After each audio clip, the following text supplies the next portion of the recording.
Hello, innovators. I'm Dustin Miller, PolyInnovator. Today I'm talking with Eathan Janney, neuroscientist, the CEO of Piano Technicians Masterclasses, and a host with the Runwithit podcast. Thank you for joining me on the Polymath PolyCast. It's great to be here, Dustin. I'm very excited about what you're doing. Me too. And so this is a show by PolyInnovator, so please say hello to the innovators in the audience. Hello, PolyInnovators. Well, and that's specifically the one that's right there that I'm pointing at. Hello and welcome to the Polymath PolyCast. So the way I like to break the ice is to have you share something about yourself that no one knows about you. No one knows about me. That's well, at least I know things. Actually, there's things that I wouldn't even know about myself, right? Ooh, deep. Like the weight in grams of my liver, let's see. But things that a lot of people don't know about me at current, because I spend so much time on my businesses and my coaching and things like that, is that I have a history as a musician, and I played music and played in a band, and I shared the stage with Connor Oberst from Bright Eyes, actually. And that is a relatively well-known band from the Omaha Saddle Creek record scene from the 2000s or so. That's cool. Yeah, so it's kind of like I kind of have an interesting connection with Nebraska. First of all, I like to own a little bit of the baby Berkshire Hathaway stock, just out of a connection with Warren Buffett. Yeah. So he's out there, he's in Omaha, but then I played with a band that's from Omaha.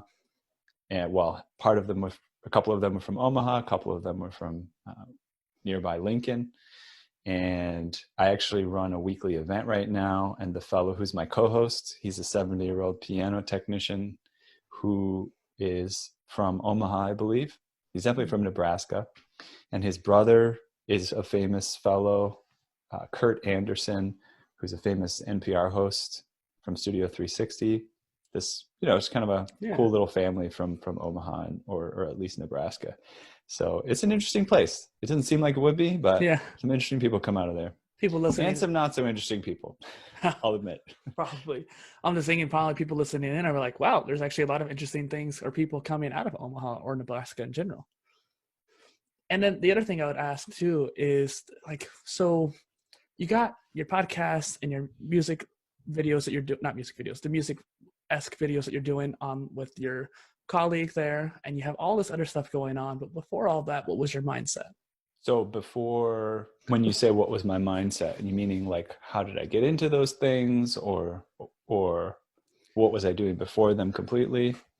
I need to phrase that question better because I've gotten confusion from it, but essentially meaning I just want to know what was your mindset before where you are now. How about that? Before my current. So if I were to compare where I'm at now with my mindset, say a year ago, 5 years ago, or something like that. Right now, I'm 40 years old. So and I have a child who's almost 3.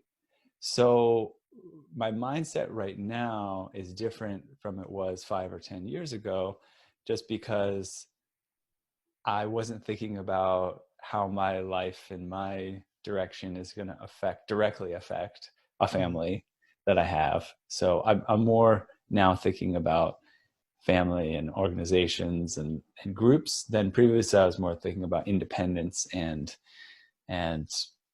individualism and stuff like that. Hope that answers your question. Yeah, it does, because it's a change in your life. You're not always going to be the same person you were a year before or even 5 years before. And it's very interesting to see people's developments. And I saw a lot of content from you from ages ago, but it still impacts who you are today. And I'm curious to see what you would define yourself to be. I love it. Thank you. So digging into the questions and to kind of go into what I was just mentioning there, like, who is Eathan? What caused the blend of neuroscience and music into the person you are today? Right. So the musical part of things started back in high school days, or even before then. I took some piano lessons when I was very young, actually. I think I was around 11. I had learned some things we had a piano growing up in the household, but I didn't officially take lessons until around then. I stopped it for a while. I picked it up in back up in high school, was in a band, and music just became for me something that I really connected with. My ears are very sensitive. I'm a piano tuner, so I've noticed I just care about pitch more than a lot of people would. Pitch is interesting to me in a way that it wouldn't be interesting to other people. And music for me is interesting because I feel like I've always approached music from a more theoretical standpoint than your typical musician. So I'm just as fascinated with, why would somebody be so excited about that piece of music as opposed to that piece of music, and trying to figure out where that foundation is. I remember learning about music, playing music that was ostensibly good music, right? It took skill to make or something like that. And then seeing people have a lot of appreciation for some music that didn't seem like it took as much skill to make, but maybe it took more social skill to make. So I'm fascinated with music in general and how humans respond to music industry, the mix of entertainment and music. So that's part of me. And I suppose neuroscience plays a role in that as well, because I even studied a little bit. What's the structure of music and how does that might have things to do with the brain? I studied birdsong. And so is that music or isn't it? And how can I think about how birds respond to what we call their songs? And how did that maybe inform what music means to us, why we have music, things like that. So I think those two pieces that you mentioned, the musical part and the neuroscientific part of me, are the curious parts, trying to explain things that don't seem to make a ton of sense all the time. And then there's also a kind of entrepreneur part of me as well, which is which you'll see in my business projects and things like that. Yeah, and we'll go into that a little bit as well. And I like how all these areas, despite the fact they seem disparate and they seem different, they all do come together in a way. And you definitely exemplify that connection. And it's one reason why it's a good fit for the show too, no less. And that makes me think that with the brain and music, I've seen and heard different opinions and studies on the Mozart effect. What are your thoughts on that? And when you say Mozart effect, is that this idea that if children listen to Mozart, that they'll be smarter, something like that? Essentially. I haven't looked into the actual research around that. I'm a bit skeptical just hearing of it and things like that, because once something can sell something else, a piece of quote unquote scientific information or a study, once it starts to be able to sell more of something, it can almost develop its own popularity outside of the actual science behind it. Not to discount that, there may be some interesting things behind those, maybe some studies and things like that. But it gets to a point where people just start sharing it because it sounds cool. And then you go back and you say, wait, where was that original study? And you go and you look it up, and it was just out of some, university that doesn't have much of a name for itself, or some people just kind of putting something together that wasn't very rigorous. So I don't know. But it's interesting though, seeing your take on it and seeing the levels of abstraction you explained it all in too. And I think once it gets popularized like that, that's when it starts getting more viral and everyone starts thinking it's true. But I think what the consensus was is that it's not technically true, especially as babies. But there is music that'll help you focus. Whatever music you enjoy most. Some people focus really good with heavy metal versus classical. I like to listen to epic music, which is trailer music, which we'll actually go into a little bit later on for some of the questions here. But it's like, I think it's just what you enjoy most. Yeah. The one thing I try to be skeptical about, but I also find interesting, which I'm sure a lot of people have the same attitude, is the kind of binaural beats, that those could put you in different brain states. I spent some time listening to binaural beats just incidentally as part of meditations and things. And one thing I've found interesting recently is that the meditative wave frequency is, I believe, somewhere around 4 to 7 hertz, 4 to 7 times per second, which is actually not that fast. It's slow enough that you could perceive it. It's kind of like a whoa, whoa, whoa, whoa, whoa, whoa, whoa, whoa, whoa. Right. That's 4 to 7. That's probably about 7 beats per second. Now, the interesting thing that I found about that is when I tune the first two notes of a piano, typically the F3 and the A3 together, I'm actually listening for a beat that's around that same beat rate. So I'm very familiar with that beat rate. And lately, while I meditate, I kind of subtly hear that beat rate going as I'm meditating. And I try to, if I want to go to sleep, I try to see if I can slow it down, because that's the slower frequency that will put you to sleep. And I haven't experimented with trying to speed it up to kind of get in a more aware state. But that's kind of one sort of something that's kind of on the edge of science and understanding that I'm interested in, but I don't know all the research on it. Well, that is interesting to bring it up, because we have talked about it on the show before, at least a handful of times. And binaural beats, I've had extensive experience with, what usually going more for alpha wave or beta wave rather than theta for going to sleep. But there was one point I was so exhausted but couldn't sleep for the life of me. But as soon as I put the theta wave binaural beats on, I was able to relax finally and actually get to sleep.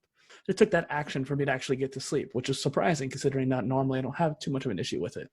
And then usually alpha wave states, like when you get it like taking a shower or on that the cusp of falling asleep, so to speak, those creative moments, I've definitely gotten into those creative states from binaural beats, which is interesting.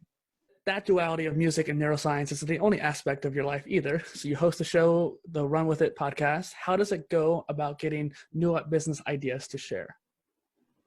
So what we do on the Runwithit podcast is we bring on entrepreneurs that have a business with 7+ figure annual revenue, and we ask them to share some business idea that they're excited about that is not their existing business.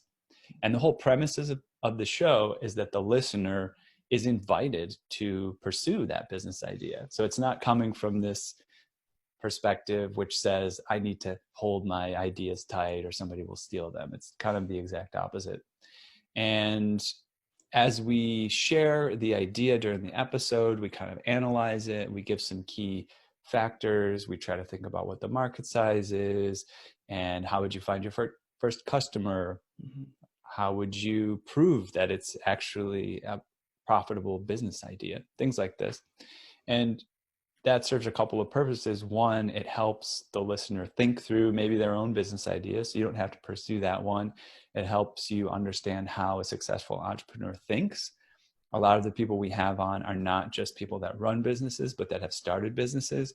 So we try to give people information that would help them start businesses successfully, think the appropriate way to do that.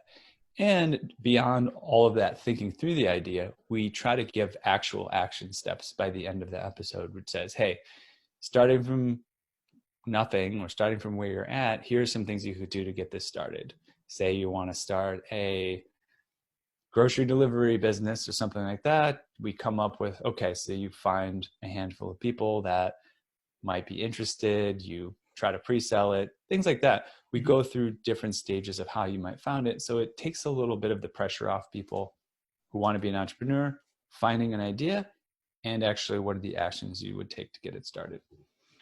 That's interesting. I actually came across someone who is kind of trying to introduce something similar too, of being able to show people the minimal viable products you can build. So maybe that might be a collaboration for you there. Doc Williams is his name. I think that what you're both doing and what I heard from your podcast is really interesting. Being able to kind of give people a Lego set to build off of and understand how to build something like that they're trying to provide. If you want to provide a grocery store or a grocery shopping list or some kind of business like that, well, you got to know how to do it. You got to know the steps to take. So I think what you're doing there is really interesting. Yeah, and people, even if they could come up with some steps, sometimes people get stalled. So sometimes it's also just useful to have an external source saying, hey, do this, then do this, then do this. So you don't have to question what your own ideas about what to do next are. Yeah. So what are some of the methodologies you use then to give the exact steps to launch them? So there's a few different things that we talk about. We have started talking about finding funding, but especially when we started out, we tried to gear it towards people who might be bootstrapping, starting from zero. So we try to think of things that you can do without much money to get started. We talk probably a lot about idea validation. So getting to the point where you can actually see, is somebody willing to pay for this and how much?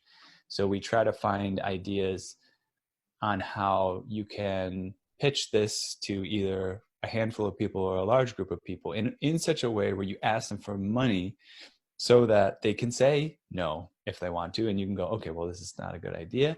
Or if they say yes, not only to get a validation that this is a good idea, but then you might actually even have some capital, be it, kind of like a Kickstarter style, starting a business, to actually go somewhere with it. So we often think about ways to validate the idea like that. We also do sometimes now talk about, what if you were to find an investor? What would you need to do to get started? What's kind of cool about where we're about 60 episodes in, so we've been doing this over a year, and now we're starting to see patterns. So I can now answer your question to say, there's a couple different approaches that different types of entrepreneurs have. I think there are probably two main types of starting a business mindset. One is a more analytical planner type, and the other one is more of a creative action oriented type. So some people will say, okay, the first thing you need to do is you need to write down your business plan. And that's actually not, I have written business plans, but that's not the type that I found that I am. I'm more of a just go out there and get your hands dirty. And that's the second type of starting business. And that's just go out and talk to people, go out and do this, go out and meet this person, start having these interactions, and let the business plan and the model start to form itself around the actions that you take. Because if you made a plan, hey, you don't even know if it's going to work. You spend all that time and energy putting it together. So there's kind of two perspectives generally in that. One is doing research and writing up a business plan. The other is just kind of going out there and getting your hands dirty. And advantage of going out there and getting your hands dirty is that you might find a totally different idea in the process of trying what you're trying. The advantage of planning it out is that you can have a more methodical approach to it, and you have a longer term vision of what's going to happen. That's interesting too. I don't know where I would fit in that spectrum. I've always been entrepreneurial in the past, and I'm sure people listening in might think that, okay, am I creative or am I more analytical? And so it's interesting because I'm actually trying to build a micro SaaS. So I'm wondering, how could I reach out to people like that? I actually set out a template for a business plan I've written in the past, and I was basically just going to take that template and make my new plan for this new micro SaaS. So I was approaching it like an analytical person, but I also do think I needed to take the more upfront lean approach and test it and iterate it too. So it's interesting. Sure. And a common mistake that you'll see with people who have technical abilities, and also people who just kind of have a lot of ideas, or they're excited about an idea, is they start building it and putting it together well before they understand whether somebody even wants it or will pay for it. And this particularly happens with computer programmers and web developers, app developers, web developers. So they'll spend 6 months to a year throwing together an application, and then they'll launch it on the iTunes store and think it's going to go crazy, right? I spent all this time. I perfected this. I made it look nice. I made it feel nice for me.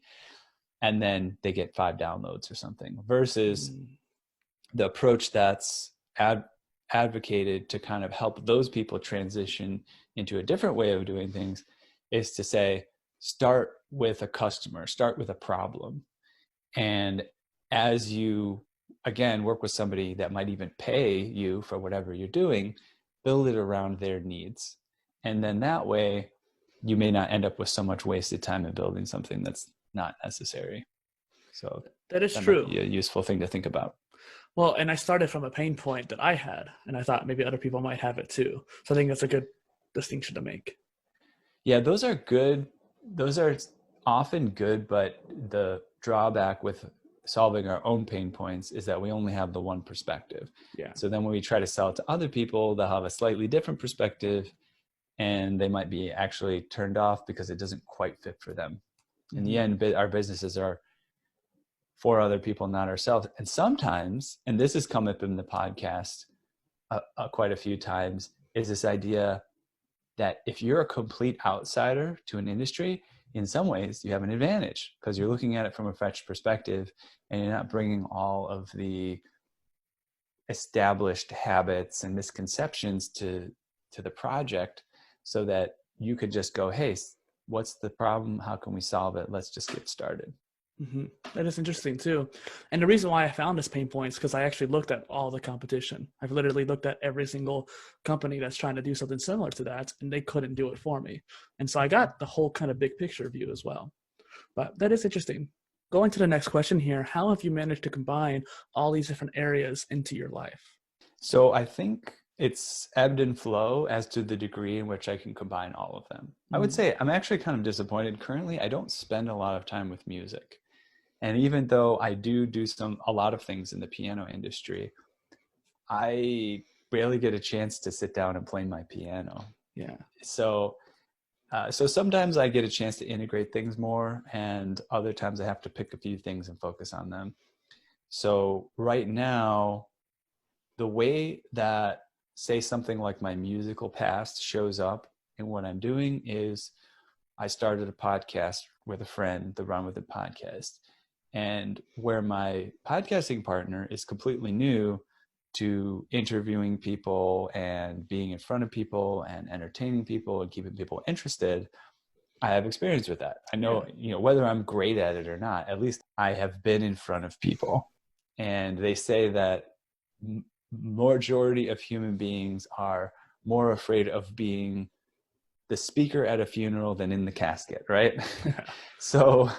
So just even having that exposure to being in front of people and not getting over the fears of being in front of people is very helpful. And that came from my musical background. So that's a piece of it. And it's kind of funny. I've developed an expertise at music, but it's hard to remember it when you get good at things. You don't realize how good you are at them. It just seems natural to you at that point. Right. So I think there's a lot of things that I bring to my current activities just from my knowledge of creative habits, musical habits that are just going to come out naturally that I wouldn't even notice. Mm-hmm. Well, and I think too, it comes down to the fact that when you don't practice something for a while, even if you know it well, sometimes things do slip off too.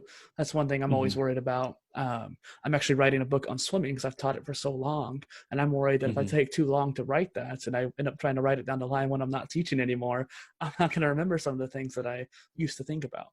And so I think yes. And I would recommend that too. I would recommend if you are going to put out any content, there's kind of these resistances people have that, oh, I don't know that much about it, so I'm not going to put out content on it.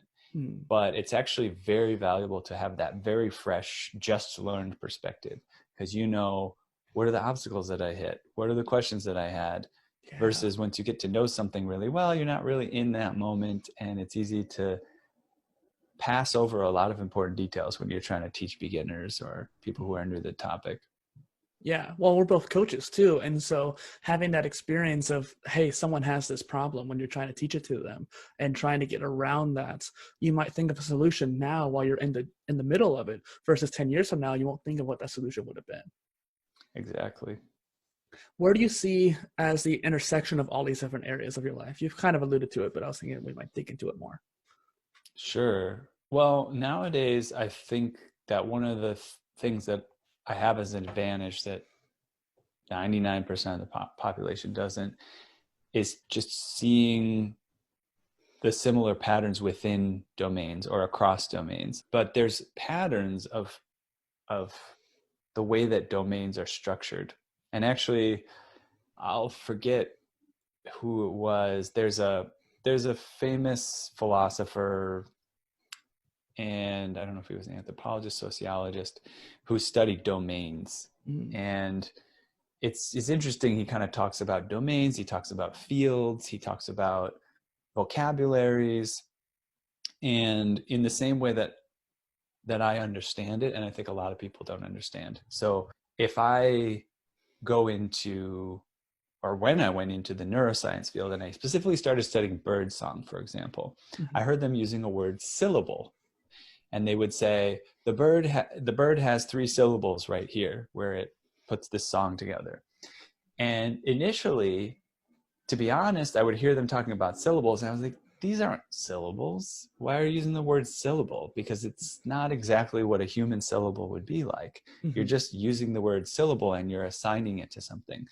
And to me, it almost made me feel uncomfortable to start using that word in that context, And I might even be skeptical of someone's intelligence that they're misusing a word. Yeah. And the truth of the matter is that that's the vocabulary within that field, and you have to get used to it. So that's a pattern that I found that I don't think people recognize. And that's why there's a lot of disagreement between different people that are in different parts of the country, different politics, different families, structures, all these things. People disagree. Mm-hmm. And some of it's just because they have a way of speaking which means something to them, and they don't realize that it doesn't mean the same thing to someone else. So by having this perspective where I've been in music and I've been in science and I've been in business, it makes it easier for me to kind of chill out on that aspect and say, okay, everybody's going to have their own thing that they're going to say. And I have to both be able to look at it from an external perspective and an internal perspective from their own community and their own domain. So things like that, I think, are very powerful that I have access to. And I think that actually makes it easier for me to enter new domains quickly, because then I can say go, and I could go into swimming or something like that and quickly go, okay, so all these words, the vocabulary sound weird to me, but it's actually probably the things that I need to get good with. And there's other things, like there's authorities within the field, and you have to understand. And one thing that I've noticed between different domains that I've seen, I have a little, I don't know if I would call it a problem with authority. I'm just skeptical. So when I see somebody who just everybody looks to and they believe they have all the answers, I get skeptical and I look for holes in that. But I noticed that it's important within in domains to recognize, whether you agree with them or not, who are the influencers? Mm-hmm. Why are they influential? And sometimes more than resisting them, if you want to get into a domain, you really need to let go of some resistance and kind of go along with what they're doing, and so that you can understand it better. Yeah, no, contextual switching. So different areas and focus of fields are going to have different contextual words, and like you're saying there, and understanding the lingual aspect of it, and code switching. That's what I think it's called, something like that. And so it kind of makes me think of like cocktail knowledge. So jack of all trades is often attributed to be a bad thing, but most of the time jack of all trades have a cocktail level of knowledge in many different areas. And essentially they just know some of the terms and how people to communicate with people. And I think that the more you speak today too, the more polymathic I see of you, and that's perfect for the show. And it's interesting too, because most of the people who come on the show aren't polymaths yet, because that takes a higher level of knowledge, but the mindset behind it. So like you mentioned there, the intersection and understanding the code of another area of knowledge, even if you don't know it well enough, once you get that code, you can often kind of have a, Rosetta Stone of that field. Mm-hmm, for sure. And I think as someone like Bill Gates, I mean, this is all hearsay or whatever, but I've heard people say about Bill Gates, he'll care about the environment or something, and he'll read a bunch of books, and then he'll get a bunch of experts together to try to solve a problem or work on a project. And people will say, he talks about the domain like he actually knows it better than the people that he's talking with. And I think that, you know, he's not going to be an expert like they are. That's why he's going to call them in to help out with the thing. But he's familiarized himself with it enough that he can have a really good conversation. There's a book that I'm really into lately, and it's called The Last Safe Investment. And it has a lot of cool resources within it. One of them, I believe, is there's a part of the book where they go into how can you establish a working knowledge of something so that you can talk about it. And there's a little story in the book about a guy who was challenged with constructing a certain number of cell phone towers in a certain area that had never been done before. And he had never even built a cell phone tower, but he agreed to do the project kind of almost incidentally, accidentally. But by understanding the major terms and the level of depth that he needed, he was able to work through a project like that.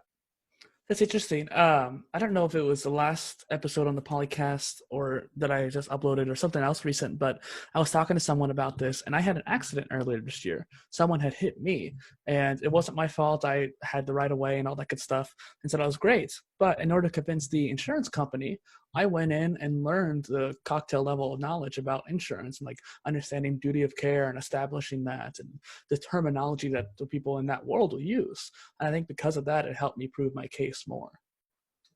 Oh, God bless you. I hate trying to understand health insurance or just any type of insurance. That's health insurance is different, but yeah. Still, like any kind of insurance is annoying. I mean, it was definitely brutal because it wasn't something I was interested in learning personally, but I was interested in learning to like for myself to be successful in this because I wanted to make sure that I proved my case well.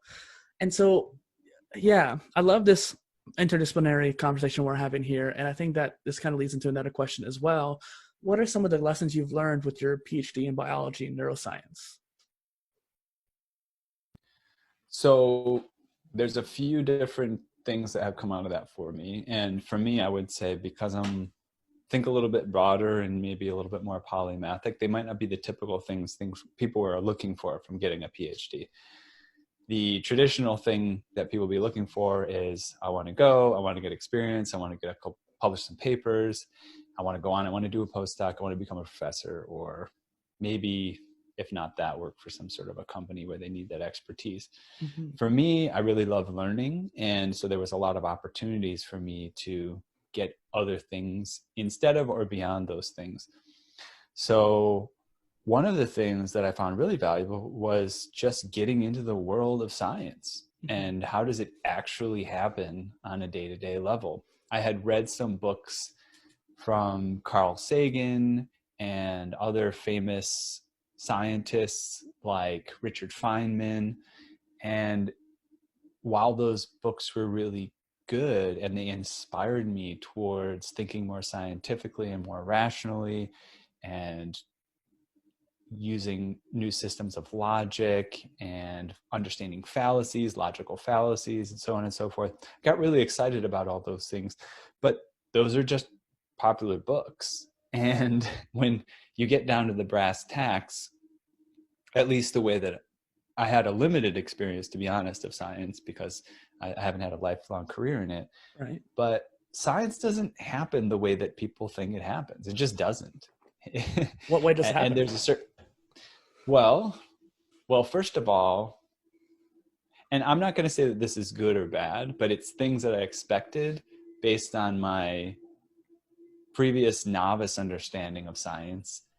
And then when I got in the world of science, I was like, oh, so we don't actually do it that way, huh? So a good example would be there's peer-reviewed articles, okay?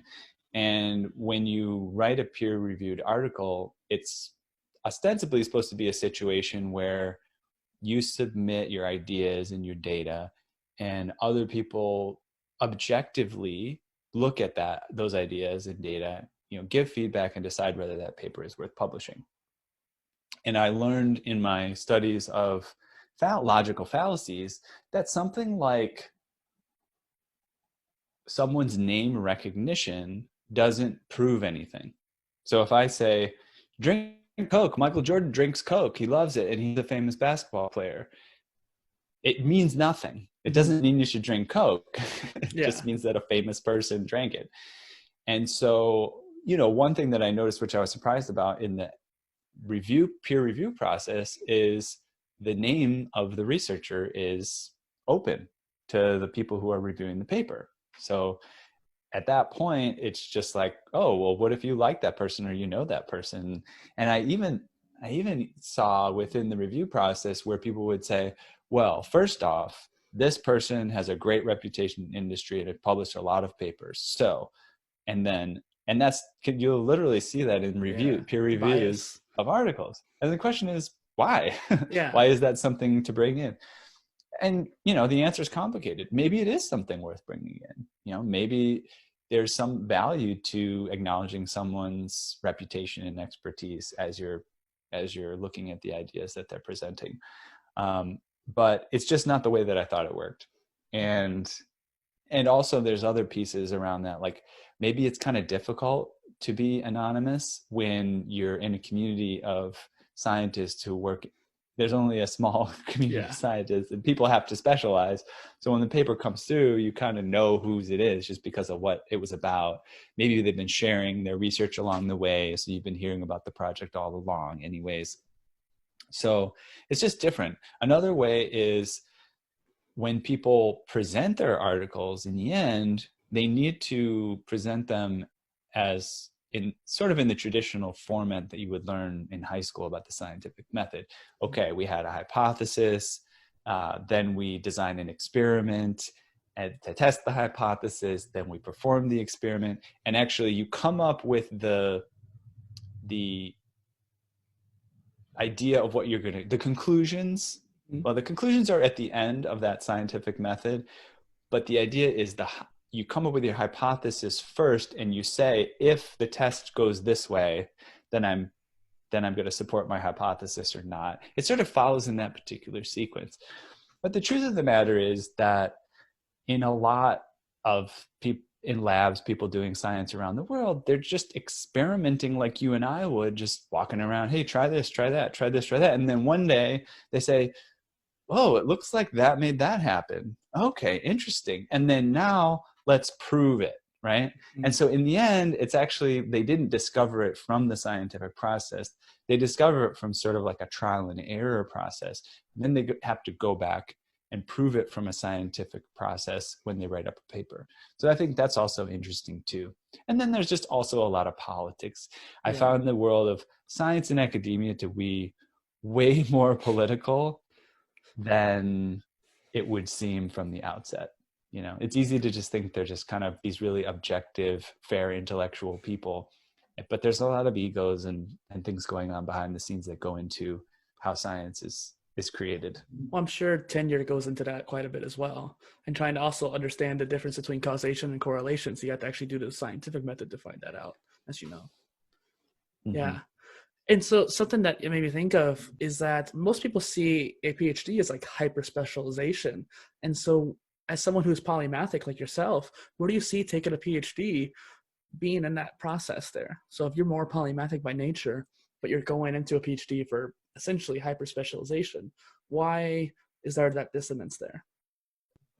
I think for me, there's at least a piece of it where, I mean, it's not for this purpose solely, but as somebody who has interest in multiple domains, you do get criticized. Mm-hmm. Oh, you're not committed. You're easily distracted. You don't have depth of knowledge, things like that. Right. And at least for me, it's kind of like, well, how far do you want me to go? Like, I have a PhD, and, you know, I don't know what the percentages are, but I'm assuming at least 80% of the general population, probably 95% of the general population does not have PhDs. Right. And so it's at least one signal that I do take the time to go deep. And no, I haven't gone as deep as the person who got the postdoc and became a professor, but that's pretty deep to go into a domain. And so for me, I think it helps me feel more confident that I do care about depth of knowledge. But then also, I think of this analogy, which I've heard given, which I think there's multiple ways to look at it. But the idea is, if you drill for oil, mm-hmm. and you have, let's say you have 8 sites that you're drilling for oil. If you drill all 8 sites at the same time, then you could drill for a year and never find oil in one of them and then just give up. Oh, yeah. Versus you pick one of those sites and you drill until you find oil, and then you use the oil that you drilled from that site to fund drilling other sites. So I've heard this as an argument for focus, as an example in which focus really matters, really. It's kind of supposed to be not irrefutable, but a really strong argument for focusing on one thing at a time. Right. But, you know, who's to say if all of those sites are drill worthy, you just have to wait a little bit longer. You know? Yeah. So I think that's kind of how I think about going deep for myself. If I'm going deep in multiple domains, it's kind of a longer game. It may be a longer game, right? You may not be able to come to me and say, oh, you're really deep at this and this and this, but I still am going to continue to do these things over time. And there's going to be collateral benefits of doing something that is related. So like we said, if I learn, you see this in language learning, I believe. If I learn Spanish and I learn English and I also learned a very different language like Chinese, and maybe I guess German would be related to English. Yeah. But if you learn a few different languages that are not so closely related, all of a sudden there's a lot of other languages which are easy to pick up. Right. And I think getting deep in one domain, especially if you can do 1 or 2 or 3 domains, now any new domains that you come across can be easier because you understand the process of getting into a domain. Right. It's a marathon, not a sprint. And I think that people need to perceive polymathy in a lifelong sense. Most people don't become polymaths until close to the end of their life. I think there's some who are able to manage in history to do it young, but those are some people who only spend all their time on doing that. And I think that's basically what I'm trying to do. But essentially speaking, you do have to kind of focus. And I've been toying with the duality or dichotomy, I guess you could say, of should you juggle everything or should you micro focus and then switch after a while? If you're interested in one thing, then move on to that after spending enough time on the other thing. But also juggling is more natural for, I think, more polymathic people. A lot of multi-potentialites and jack of all trades are at that level, which is one reason why people say they may be unfocused or flaky. But I do think that if you can keep that focus going, that's what causes that polymathy over time. You still have to have patience because you're not going to achieve that, especially not quickly, until you're much older, I feel like. And I think if you're working on multiple things, it's important not to compare yourself with people that are working on one thing. Yeah. I mean, it's useful because you Yeah. can see what the potential is. Okay, so that's how far they're going. But what I've noticed is I can have a sense of pride in myself and what I'm accomplishing because I can see everything that I'm doing. Whereas other people may be only curious about one domain. So they'll say, oh, that's your business? Oh, it's not $1 trillion business. So who cares? And it's like, okay, but this business is better than, again, it might be better than 80% of businesses, more profitable than 80% of businesses. So one thing that I have noticed that I find intriguing lately is I've been journaling and I'll go to the end of the day and I'll ask myself, what did I do? And I'll look and I'll say, oh, gosh, that's a ton of stuff. And and the typical person, if you ask them to do that in a day, they would say, what are you talking about? I don't even know how to get started. How would I do all those things? And so I see it in moments where somebody asks me a question, what did you do today? And I'll say, okay, well, I mean, even so far today, I recorded a podcast episode for my podcast. I'm on this podcast with you. I'm about to have a meeting with someone who we just joined their podcast, and we just joined the Indie Hackers Podcast Network. Cool. With Cortland Allen. And later I'll spend some time with my son, which is a whole different domain of kind of family. And I, might check in later on the finances for various businesses that I have. And so then when you look at the end of the day, you try to tell somebody, okay, tomorrow I would like you to go on, have a couple different podcast interviews, have a meeting with this person, do this thing with business, go in and plan for this thing. They'd be like, no way, I cannot do that. So I think it's important to kind of, for people who are polymathic, for themselves and for each other, to kind of be there support, to say, hey, that's cool. That's cool what you're doing. And I see that you're doing so much. I see that you're doing so much, and it's valuable. Acknowledgement. Well, and that's one reason why I'm trying to build this big tribe of polymathic people, so that we can have that grouping together and people who understand each other. Just the other day, I was really wanting to talk to somebody about what I'm doing for my marketing efforts. And I say marketing, but also that means content creation. And there's a very expansive strategy behind that. But I had no one really to talk to who could understand the different facets of it, so to speak. Yeah, everything there was fantastic. I love the way you exemplified a lot of the sub areas as well. And so, speaking of something that has changed a lot over time, your YouTube channel has evolved a bit from doing more scientific to motivational, informational videos, and then to your Piano Tech Radio Hour. How has your channel evolved for you, and where do you see it going later? Okay, so this is interesting. So you would probably be one of the only people that look at that and notice that and maybe even ask that question. I think for another person, they would look at it and they would say, this makes no sense. What am I doing here? And what I've noticed lately is, now I'm having to just start separate YouTube channels, because and this is a good thing to remember for people who are polymathic, is for other people, you've got to focus it.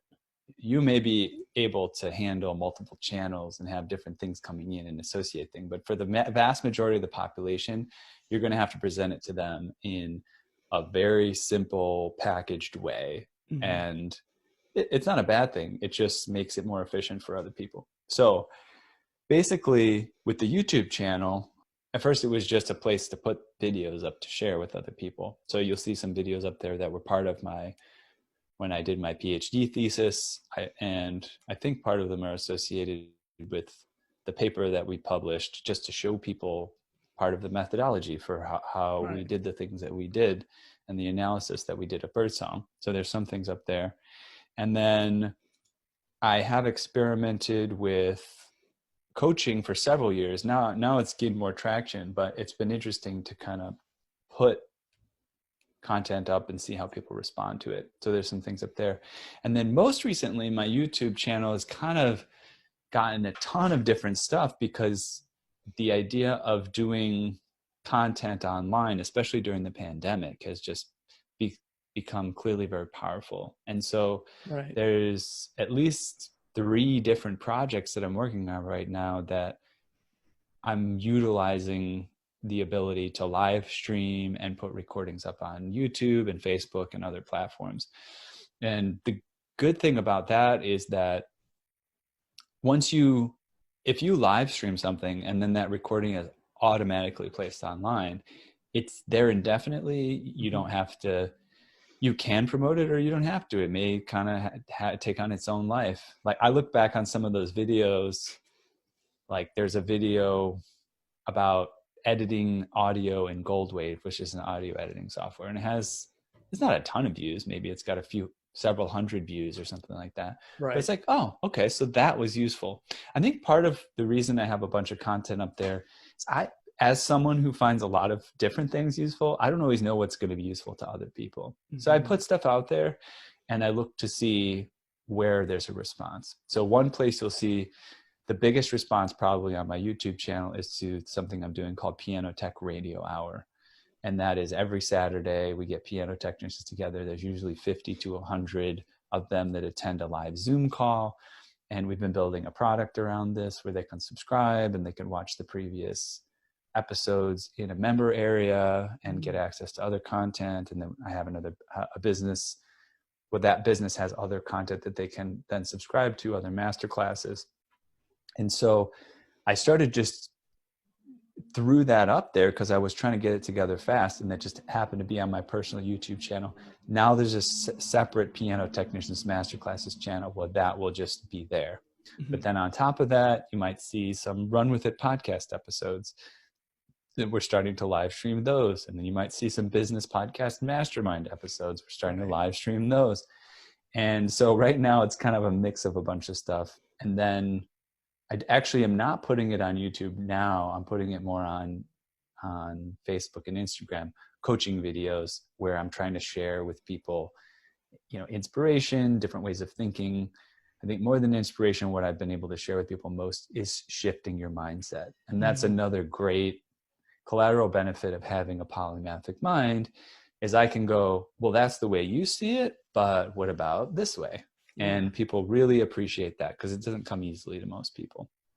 So I don't know if that answers your question, but right now my YouTube channel is kind of like a mishmash of all kinds of things. I'm actually working on how can I separate it out so that the things that are useful to certain audiences gets isolated in a way where they don't have to sort through everything that I'm into. I could just go, oh, I care about business podcasts or podcast growth.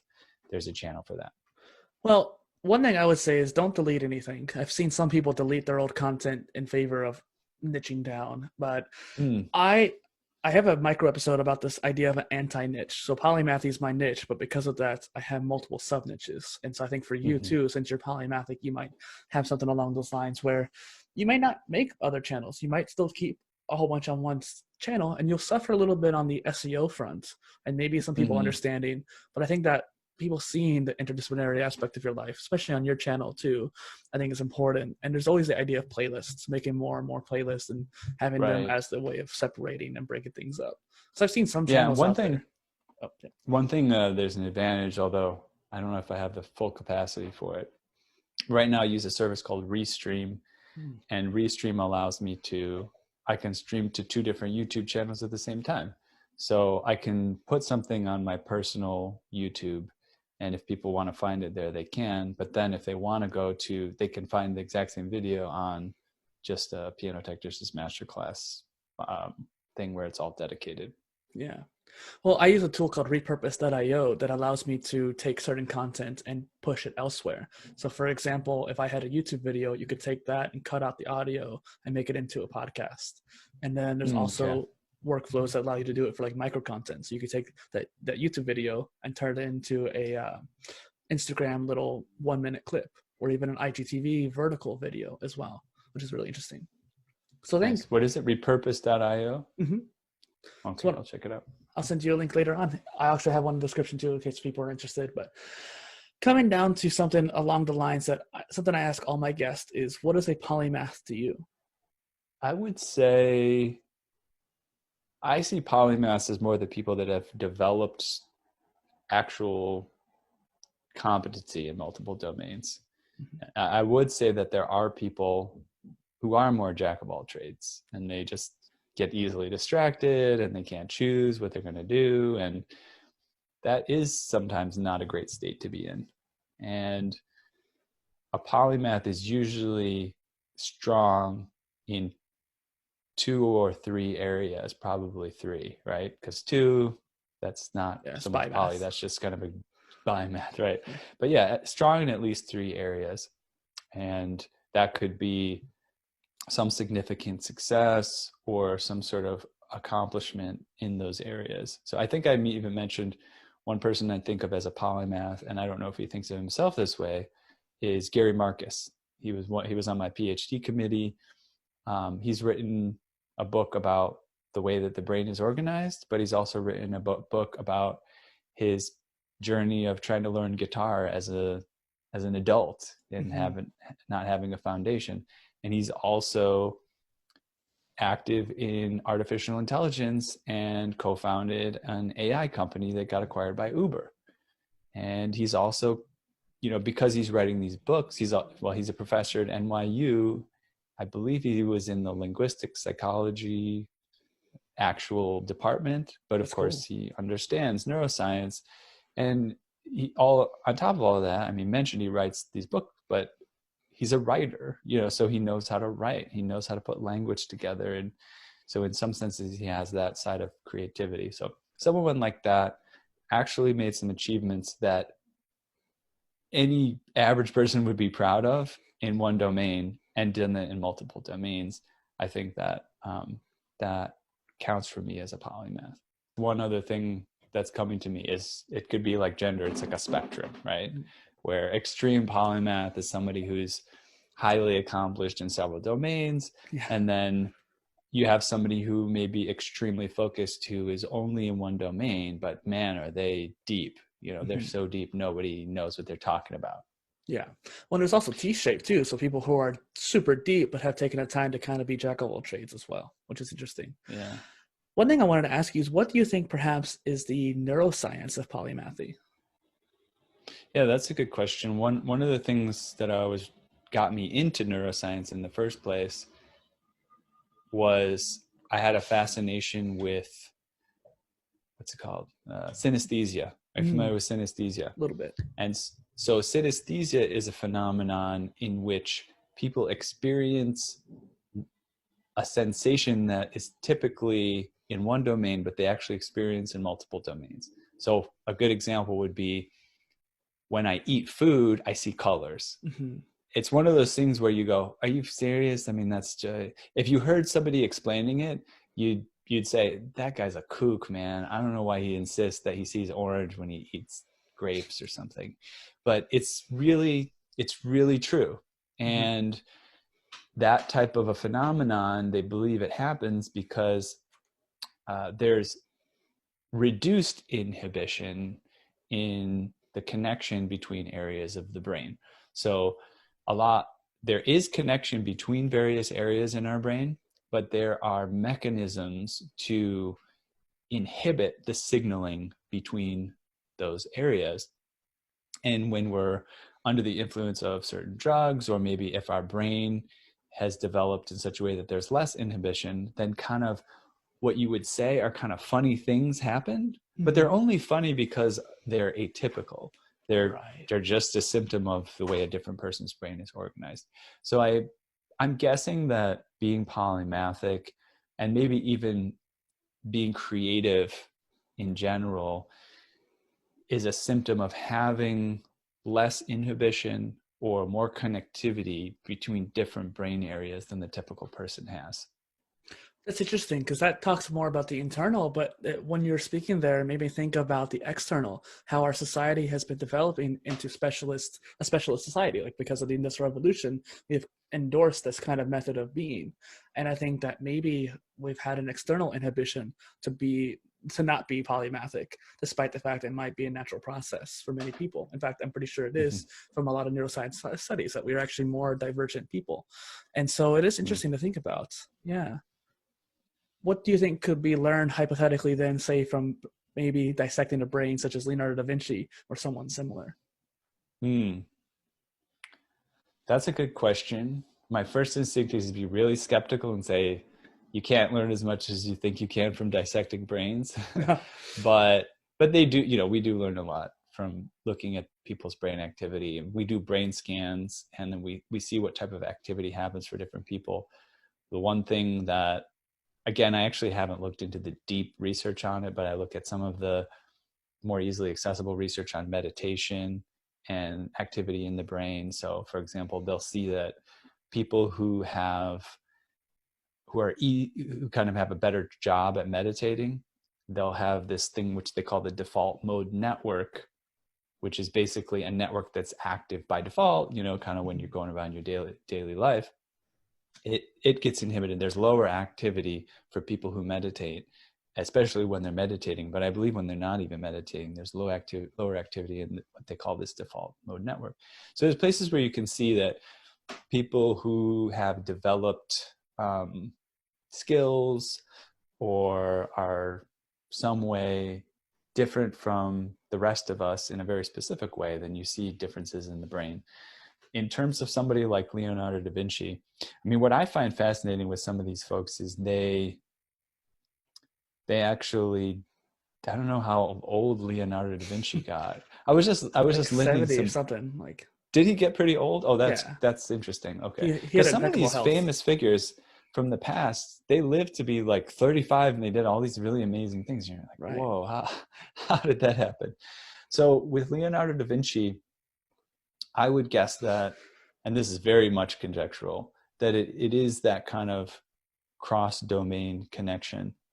But I would add this to the conversation, and I think this might go along with your own intuitions, that sometimes it's more about our own belief about what our potential is than actually how our brain works. So I think a character like Leonardo da Vinci may have, who knows, it could have just been a genetic increased inhibition in that area of the default mode network that I was just talking about, where he just didn't give a crap, and he just was into what he was into, and it was letting things connect and come up with ideas, and wasn't easily discouraged from doing that, and just kind of went down those roads. So it may not have anything to do with the connection between those type of brain areas, those other type of brain areas. Right. And it could also have been societal too. During that time, Italy was very open to ideas. There was people who were gay in the streets, or not in the streets, but like they were gay, and like the people just didn't care. Like society was like, okay, yeah, go do you. And then there was also situations where like he was not very focused in one area, and people were like, that's okay, he's artistic, he's a creative person, let's let him express himself more. Here's something that you might find interesting based on what you're saying. Like, so again, I don't know there's some research around, let's say, if you hang around with people who are obese, you're more likely to be obese, right?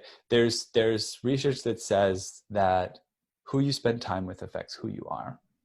And I would add that to the conversation as well. It's similar to what you said, like Leonardo da Vinci could have just been Leonardo da Vinci, half because he was the sum of his surroundings, the people around him, the environment, and anybody else that was born into that kind of scenario would have lived a similar life. And I would just add one thing that's interesting that I've been thinking about that lately is if you think about human beings as like cells in a body, because in some ways we are, we're all just little pieces of a grander picture, then if you look into cells in the body do this. They tell each other what they are by their surroundings, especially during development. So when the fetus develops in any living organism, the way all of the cells initially are very similar. And the way different cells get their signature is the cells around them, due to their different positions, up, down, left, right, whatever, they just start sending a little bit more of a certain chemical one way. And so, these start becoming bone cells, and these start becoming brain cells, and these start becoming skin cells. And then the skin cells start turning into differentiating into these type of things, right? But if you were to take one of the, what they call pluripotent cells, the earlier stage cells, and you were to pop it in an area where there was a context, it would become what it needed to become in that area. Right. So I think humans can be like that too. And if we do have any free will, then trying to put yourself around the interesting people that you want to be more like can be a very important factor towards becoming what you want to become. Well, and that's one reason why I do these shows, is to be able to meet more polymathic people. It's a perfect example there. And they say, I think, more simplicity, in a more simple way, is like they say you're the sum of the 5 closest people to you, so to speak. And one thing I love about the show is too, is that we can take the more philosophical or scientific approach. And so for my next question here, I'm taking a more philosophical one. What are your thoughts on the global consciousness, either due to the current times or just in general? Because I think that kind of relates to that cell thing you're mentioning. Yeah, totally. So in terms of global consciousness, I feel that there's some definite power in people starting to feel like they're part of a larger, as much as they can feel that they're part of a larger organism, I guess. There's some power in that. And it seems that those concepts are increasing. The more people are being exposed to those concepts. And that's sort of a cutting edge, and will even become increasingly so, a cutting edge technology of human understanding, I would say. But not everybody's at that level. There's just a certain amount. There's still people who aren't really thinking about that much, and aren't delving into those ways of understanding things. But just if you see the fact that meditation apps are now a thing in the first place, that there's multiple meditation apps, and it's actually a growing industry, that if you said that, 10, 20 15 years ago, I would just be like, maybe that's not a good idea to start a meditation app, But because that's happening, I think people are being able to access more of that objective self moment, and then start applying it to their daily life and become a little bit more objective about their person, their beliefs, their consciousness. It all feels a little bit vague as we're talking about it now, but seems right to me. It's a broad question to ask. Yeah, but that's the point of the show. Like I told you in the email, we like to get meta on the show, and I hope that the audience enjoys those moments too, because that can be some of the most meaty parts of the episode. Sure. The why and how, not just the what. Right. Interesting enough too, after we, like, speaking of like meditation, we were also talking about binaural beats earlier in the episode. We brought it up, and as soon as you did, once I got a moment after I was done active listening, I opened up the Binaural Beats tab. And so since that moment, I've been listening to it, and I've noticed a difference in our conversation. Maybe that was placebo, but for the most part, I had a hard time coordinating my thoughts at the beginning. We kind of had a little stumbling there at the very beginning there. And now I feel much more relaxed. I feel much more in the mode, in the flow. Okay, that's cool. So that'd be a nice little experiment there. And so, kind of going back to something we mentioned earlier too, you've moved on from music in a way with podcasting, and coaching, and neuroscience. Well, okay, wait a second. What frequency are you listening to? Oh yeah. So I like to go for alpha wave, and so I'm going to 12 hertz for Okay. consciousness. Okay, got it. That's one of my Interesting. favorite ones. And but yeah, going back to the question here, you moved on from music and with the way of podcasting and coaching and neuroscience. How do you think this past of being a musician will impact your future? So the past of being a musician will impact my future. Because you said you didn't I, touch on it I, for a while. yeah, I see myself getting back into musical things at some point. Mm-hmm. Lately, I used to be a lot more willing and interested in being just raw creative, meaning don't have to, not trying to think about a way to monetize it, not thinking about what other people think or that it's got to fit into something where why people would like it or become popular or something like that. Just kind of creating stuff and throwing it out there.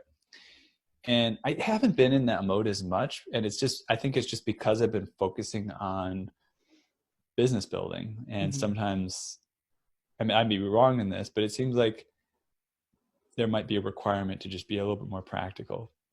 What is a monetizable area here? So, but I just found it's like, oh, I would just love to sit down for a day and just write, okay, I'm going to write a piece of music and I'm just going to enjoy that process. And yes, I'd like to share it, but it doesn't even matter if anybody else thinks it's interesting. It's just kind of like a rejuvenating thing, or sit down and play the piano. So I've been telling myself I need to get into that more a little bit just for my own sanity. But I think that is one advantage that I have of having these abilities and interests in multiple domains. Mm-hmm. There is some facility I have to just go jump in. And I could see, for example, if I got invited to join a band where I could start playing on stage with a group and it was in front of larger audiences, that wouldn't necessarily be difficult for me to just jump in and start doing that.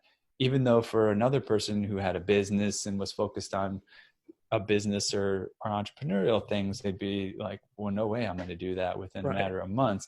Whereas if I wanted to shift that direction, I feel like I might be able to. A good example of that, where that happened with me with the neuroscience thing, is I used to be a little bit more STEM, I would say, in high school, interested in the science, technology, engineering, Mm-hmm. math kind of stuff. But then I focused on music for my undergrad. And then when it came down to start applying for the PhD and studying for the GRE and working on my math skills, I found it like came back to me relatively easy, but that was confusing for other people who just knew me as a musician. Right. So I would hang around with the bass player from my band. He'd see me reading a book on neuroscience. He'd say, "What is that book?" I say, "Oh, I'm reading a book on neuroscience. I think I might like to get into that." And he'd say, "What do you know about that, man?" And, lo and behold, a couple of years later, I'm in a PhD program, and a few years later, I'm graduating. So there is that facility maybe to get back into more creative things, make more music, and get into that domain. Well, I think that there's a distinction too for hobbies. For people like us, we almost want not to monetize, but to be entrepreneurial with our hobbies too. Like we might want to take a next step with that and build a personal brand around it or something like that. But there's also the idea of this creative expression and having that part of our life just be there for us when we want it.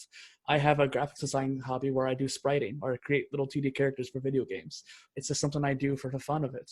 But I've also thought about it. It doesn't relate to PolyInnovator in any way, except for me. But PolyInnovator is about me, so should I bring it in? Same for you. Should I bring the music into the neuroscience fold? Well, it is you, so I think you should. Maybe, yeah. It's just one of those things that opinions and thoughts, and whether or not you should or shouldn't, it's up to us. Yeah, you should check out I don't think I shared this with you, but I was part of an artist residency in which I very much felt at home. It's called Scientific Delirium Madness, and the guy who started it is actually a bit of a polymath, and his name is Carl Gerasi. He was actually one of the people that helped I wouldn't call it popularize, helped facilitate birth control and the mass production of birth control and the mass availability of birth control. But he also did a bunch of other things. He wrote plays, he did other creative things. So he started an artist residency for his daughter who unfortunately committed suicide and who was a visual artist and maybe a poet. But 1 month a year, they do this interdisciplinary group of artists where the people are invited are specifically people who are cross-disciplinary between the arts and the sciences. And so I got to be there. I was doing my PhD at the time and studying birdsong and being kind of scientific, but I believe they invited me there as the musician.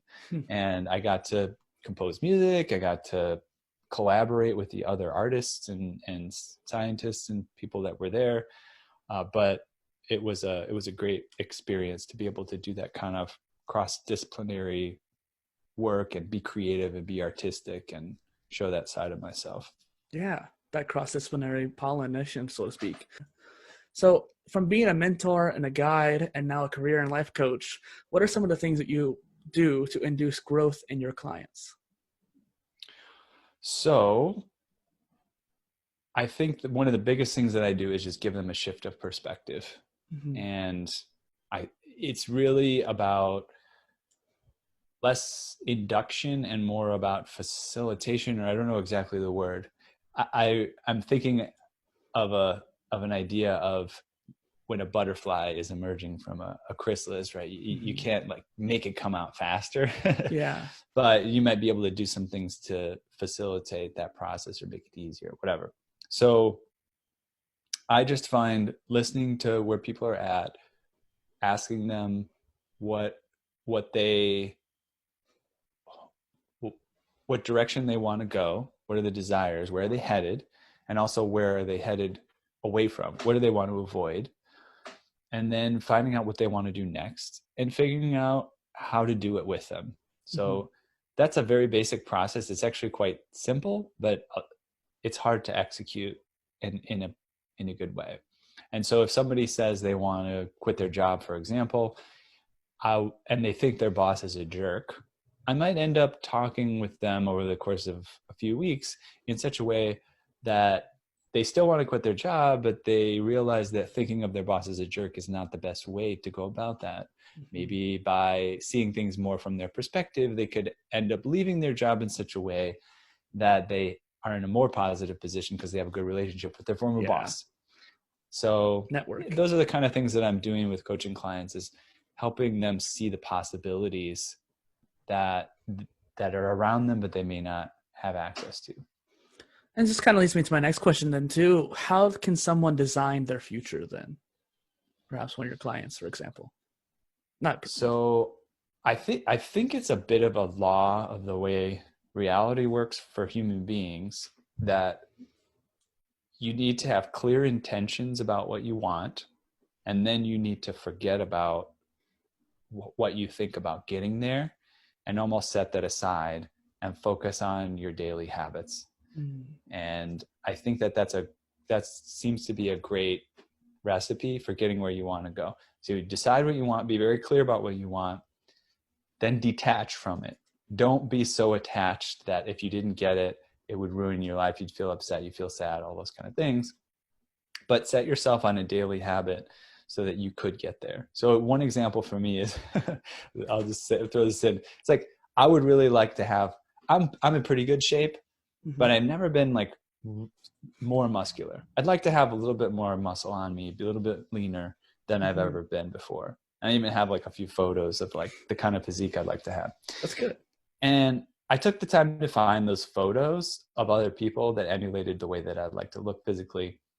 And then I don't even know where I could find them now. I think I put them in a folder on my computer, but they're like gone. If I could, I might try to find them. They're just gone. But I wasn't really getting in shape for a while. I was trying different things and they weren't working. And then recently, a few months ago, I developed a coaching trade relationship with a guy who is a former Canadian pro football player, a very successful guy, super good shape. He's in his 50s and just still has a really incredible physique and is in great shape. And we've been working together for like 3 months, and just some small tweaks about things that I wasn't thinking about. And now I've trimmed down quite a bit. I'm becoming more muscular in areas that I wasn't muscular before. And I'm not even attached to that as my way towards what I was hoping for, but I'm seeing how, okay. So I could have tried to do that myself and think about, I got to get this book, or I got to do it this way to figure out how to do it. But I'm just dedicated to right now. He's got some extras I do them every day, and they seem to be going in the right direction. And so that's the thing that's happening right now. Yeah. And if something else comes along that will help me get there, I'll go with it. Well, another thing could be me. I'm a personal trainer. And so it's actually that's right. No, it's interesting because I have a client who is quite young. He's a teenager. I don't want to talk too much about it, but the fact he's a teenager is a really big deal because that's around the time where I started working out and like more regularly understanding the different nuances behind working out. And so the fact that I'm teaching him allows me to expedite his progress. So had I been that same age and learned the things he's learning, I'd be way farther along than I am now. And it's just interesting how having a coach gets you through that process much quicker and more efficiently over more so. For sure.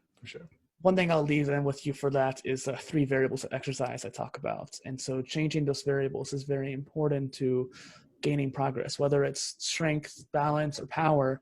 You need to focus on changing it up. Otherwise, you won't have the stimuli for growth. And those variables are just speed, intensity, and volume. And every workout, change one of those workouts, maybe once a month, do 2 at one time, but that's kind of more risky. So you want to be careful with that for the joints. But all in all, just as simple as those 3 variables. Interesting. Thank you for that. So before we wrap up, what is the weight of your liver? I'm just going to estimate. No, just kidding. No, you don't have to. 3 ounces? I don't know. I have no idea. It's just a little Easter egg for people who listen in the whole episode there. Where can people find you online? Yeah, so the best thing right now is to go check out our podcast, www.runwithit.fm. Use the www. I think if you don't, it doesn't work for some reason. And check out my coaching page, eathanjanney.com. Make sure you spell it properly, EATHANJANNEY.com. And you could email me at Eathan, I just spelled that, at runwithit.fm. I do 2 free coaching sessions for anybody who's interested. I wouldn't even call them free coaching sessions. They're more kind of get to know you, and you get to know me, I get to know you. But most people walk away from them with quite a bit of value. I don't give a lot of pressure that you have to continue with me. And I always have fun in meeting people and helping them on their path. So if you're interested in that, I'm putting that out there, and you can reach out to me at that email and we can get started. That's a good call to action for people too. And one thing I'd like to ask is, besides checking you out and maybe doing a coaching call or that communication call, so to speak, what could be a call for growth for the audience today? A call for growth for the audience today would be, if you don't journal, start journaling. And if you do journal, pay closer attention to it, because there are some people that are already journaling. And focus on 4 things every day. What were your highs? What were your lows? What were your wins? And what were your lessons learned? And I've got more content on why those things are important. But I think even if you don't know why you're doing those things, if you note them every day, it tends to lead to growth. Well, just more documentation for your own mind to go back to too. And we see how important Leonardo da Vinci's journals were to the world as well. So once again, this is Dustin Miller, PolyInnovator, and Eathan Janney on the Polymath Polycast. Thank you for coming on. Thanks a lot, Dustin.